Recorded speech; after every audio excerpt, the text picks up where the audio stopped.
Welcome to my 2026 reading journal setup, or as I like to call it, the one where everything went wrong. So let us get started, shall we? This year I'm using the Tsuki Red Panda Edition bullet journal by Notebook Therapy in the size A5. That is the size I usually use for my bullet journal, and that's perfect for me, so let's get started. The first page I'm making is for my rating system. I always rate my books, but I want to have something more clear for me to go through during the entire year. I still haven't decided how I'm going to be doing this, if I'm going to follow a special system or not, but at least the page is ready here for me to write down anything I need in terms of rating the books. And don't you worry about the book pages I'm using. It's from a second-hand book that was donated to me a while ago, and I've been using it ever since to be using in my journal. This year I decided to make all my titles in advance by stamping each letter onto a craft paper, and then I'm going to go and cut them individually. I didn't think that was going to be so time consuming when I decided to do that, and I regret it a bit, but the effect is really good, so I decided to keep going. I'm using some craft paper for that, and then just glue them in the correct order. I'm using my alphabet stamps for that. I really like them, even though they usually put a bit of smudge around the letters, but that's kind of the charm of it. And I'm also going to be using some blank lined paper to be writing the second part of the titles for each page. I particularly like the contrast between the stamps and the calligraphy writing that I'm doing right now, but you can see I'm not that good at it, so there are going to be times when I have to redo it 2 or 3 times because I'm very particular about it. At first I decided to just cut in rectangles, and then I quickly realized that it was too big for the page, so instead I went around and cut it all around the letters in a bit of curves, so it works way better and it's not quite as harsh. For this setup, I'm going to be using a lot of the stickers I received in the sticky subscriptions over the past few months, and also some sticker washi tape kind of thing that I'm cutting right now. I got those on Amazon, they were very cheap, and it's all kind of dark academia. And I'm going to go and glue that first awkward pages so I'm not showing anymore, and let's get started on the rest. My big neon pink post-its are not the best, but they get the job done on reminding me what each page is supposed to be, so I don't forget and turn a page and do something else. So that's why they are here.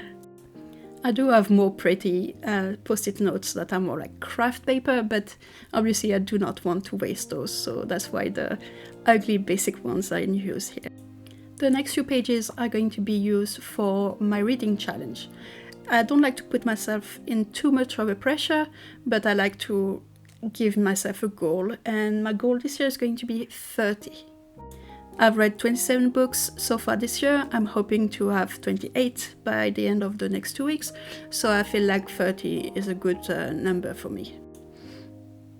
I have the boxes with the numbers on the side, and then at the top I'm going to create a Dutch door to be gluing all the covers of every book I'm reading in the next. And the first issue is going to be right there. I record everything on my very old Samsung phone, and sometimes it just stops recording when I'm not aware of it. And you will see in this video there are so many weird cuts because it just happened, and I realized like 5 minutes too late that it was not recording while I was working away. And I'm trying not to stress too much about it, so I decided to leave it as is, and to accept the process is a bit messed up this month, but that's fine. As you can see, I'm drawing boxes on the left page to be able to be counting which books I read. I'm also going to be drawing 12 little boxes at the bottom, so I can choose the color for each month, and it tells me exactly which color and how many books I've read for each month this time. There is a total of 72 boxes on this page, and I'll be honest, that is way too many.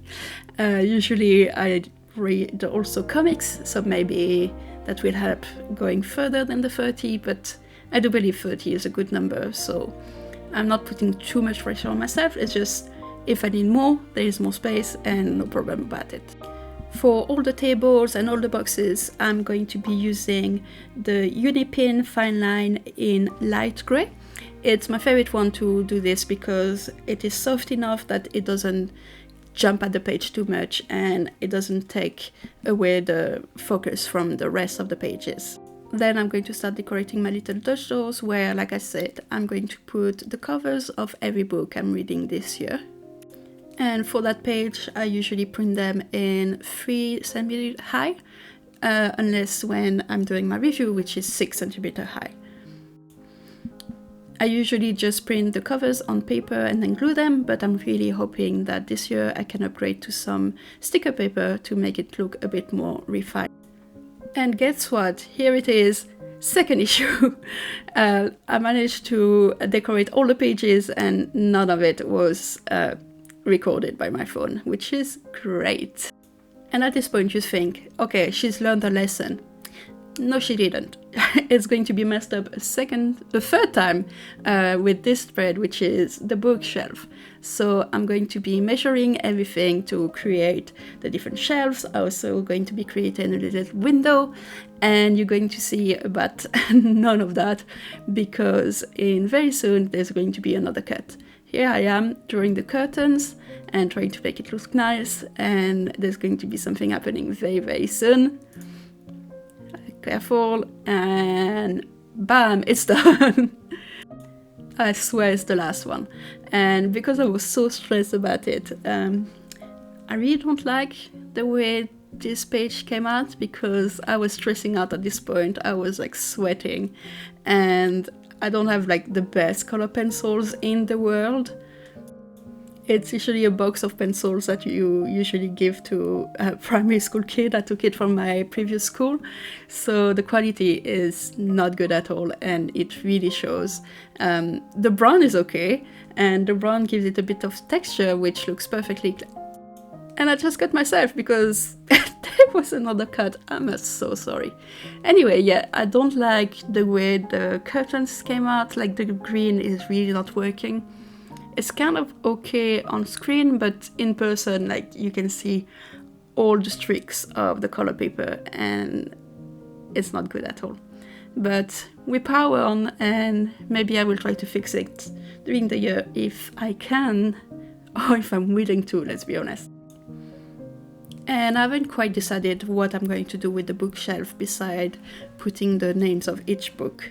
I already have my challenge page to know how many books per month I've read, so maybe something about the star rating or maybe about the genre, I'm not quite sure.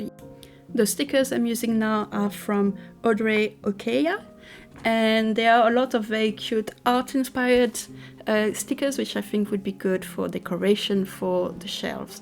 So we've got a little statue, a little drawing, and some drawing supplies, which are very cute, I think. And finally, I'm going to be adding all the books on the different shelves. For this one, I'm really trusting the process, so I'm not thinking too much about like how many books or if they are all lined up or if there's repetition. I'm just going with the flow. I'm not using a ruler because it would be so time consuming, and also because I want to match the vibe of the page where everything is hand drawn, so I feel like everything too neat in terms of books would be kind of jarring. I haven't counted how many books, but I think there's plenty enough to last me the full year. So I'm just throwing away, and I'm just hoping that whatever I read is going to be fitting on that page. I really do like to stack them in different positions, either vertical or horizontal, some of them on the side a little bit, to show that it's not very neat and it's more like a collection of books, that's something well curated, which kind of is how I do my own bookcase, if I will be honest. Everything is a bit of a mess, but I do believe that's the charm of it. My favorite ones are the ones I'm doing right now, which kind of look like big encyclopedias. It reminds me of when I was a kid and encyclopedias were actually a thing that we had at home, and I would love to just read through them anytime, especially during the summers when I was at my grandparents', so I just like to add them to my shelves. And with that done, we're going to move on to my book bingo. Every year I try to do a bingo with 25 squares, and I fill them in as I go. Last year was a bit confusing because I just drew the bingo and then I didn't have anywhere to record which books was for which box. So this time I decided to do a 2-page spread with the bingo on the left and then on the right enough spreads to record the titles of each books and which category they belong to. And if you've seen my latest update of my current reading journal, don't worry, there are no double boxes this time, there are no 2 vampires. And because I'm a fantasy girly at heart, that's what is going to be in the categories. We've got cozy fantasy, standalone, chapter epigraphs, first of a series, enemies to lover. Just realized I made a typo on enemies, but we'll go back and fix that. Last of a series, multiple point of view, retelling, gothic fantasy, because I'll be honest, I just want to read Frankenstein for the first time after the movie came out.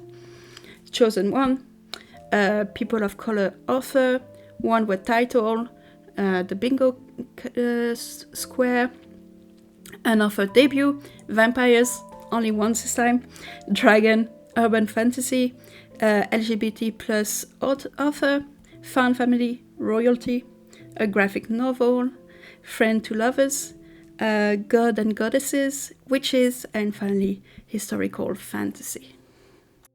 Like I said, all those are personally curated, so I know I will be matching a lot of those and be able to color quite a lot, if not all, of the bingo card.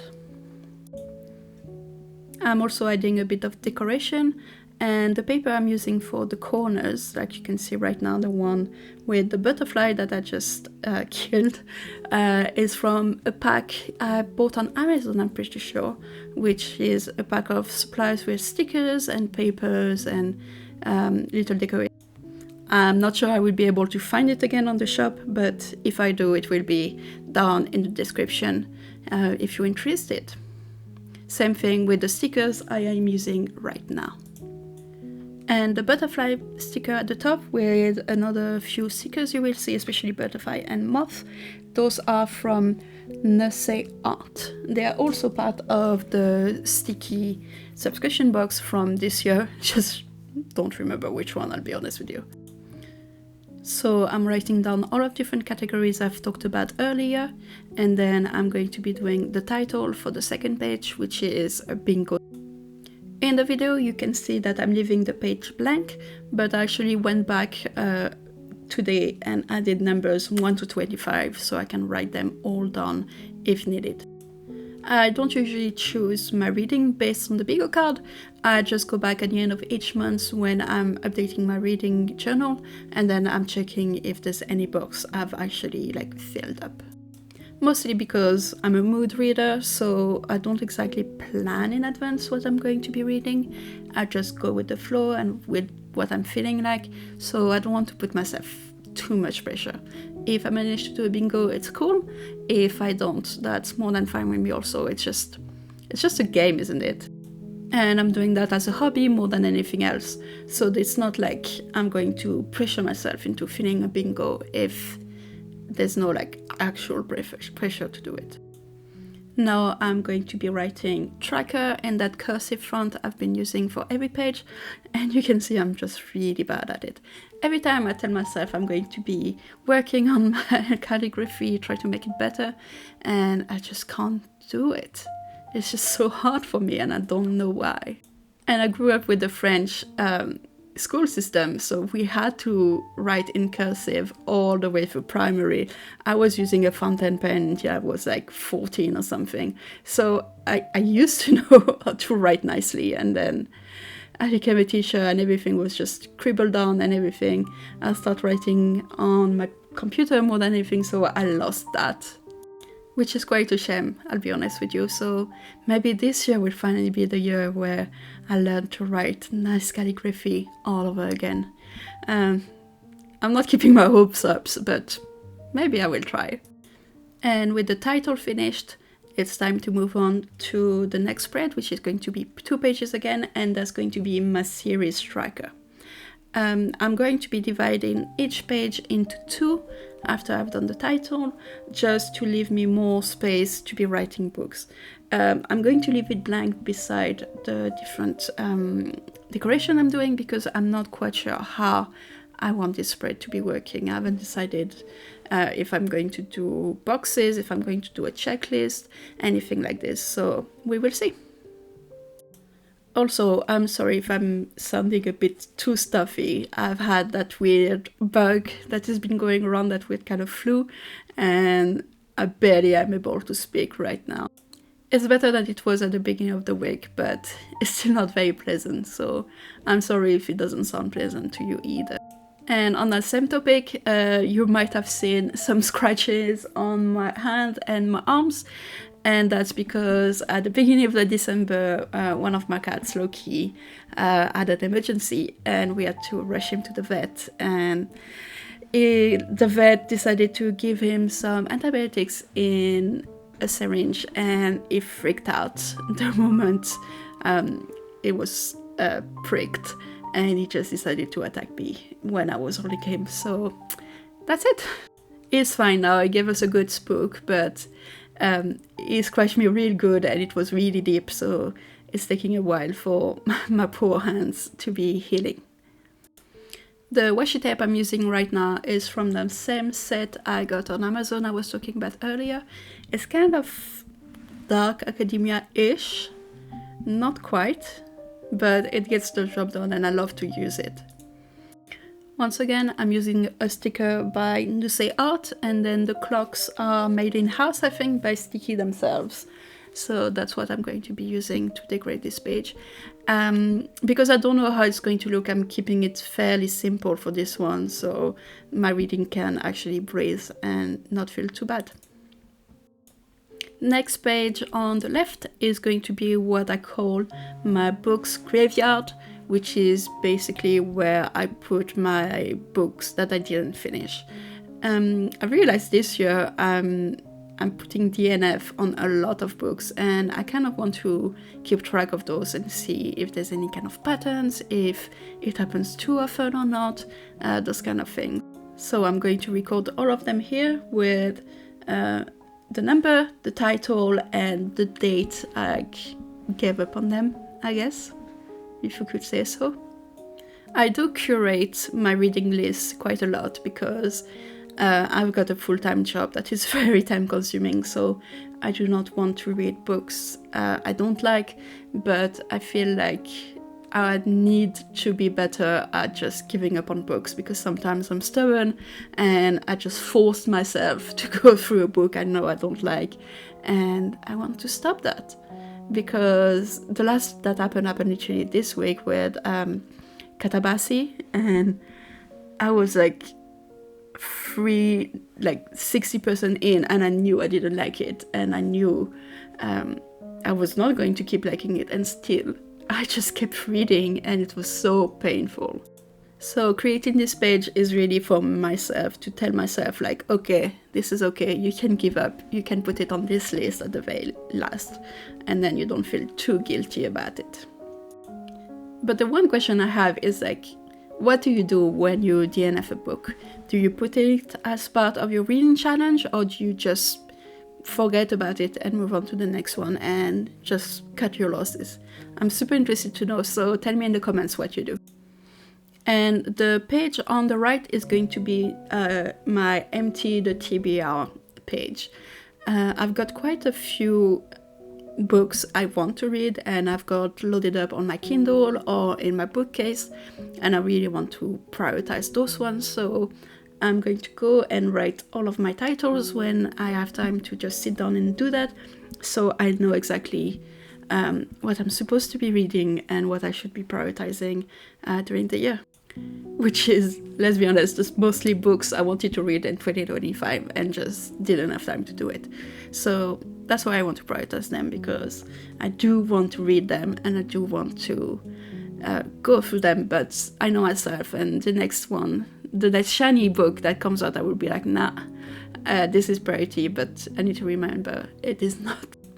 And you're going to notice this double page and the next double page are all going to be looking quite similar in that they are big tables with the number, the title, and the date I finished them. It doesn't need to be like too elaborate, but it does get the job done. And if you noticed, for some reason, I put a T on the empty the TBR instead of a F for finished. So I'm going to take a page from a notebook I don't use anymore, cut a little square, and then glue it to fix my mistake. It just happens sometimes and you need to roll with the punches, but let's be honest, this is not the worst that happened in this video, right? And once I'm done with the table, I'm going to be using some highlighter pen. I'm not quite sure what they are, nothing is written on the box. I just got them from Typo a very while ago. They are not water based, they are definitely alcohol based. And this one you really can't see because it's very, very subtle. It's a grey one, a light grey one to do the pages. And the issue is even this one, you can barely see on video, bleeds through the page like crazy. So although they are beautiful, I don't like to use them too often. But because this one doesn't show on the other side and then it's going to be mirrored on the next page because it's the same table, the bleeding is not going to be too bad. I do want to buy some proper highlighter pens very soon that are not like neon colors or anything like this. So hopefully in the next few months you can see the difference in my highlighting. I'm also going to be using some stickers by Audrey Yokeya that I didn't use on my bookshelf and just call it a day because I don't want those to look too busy.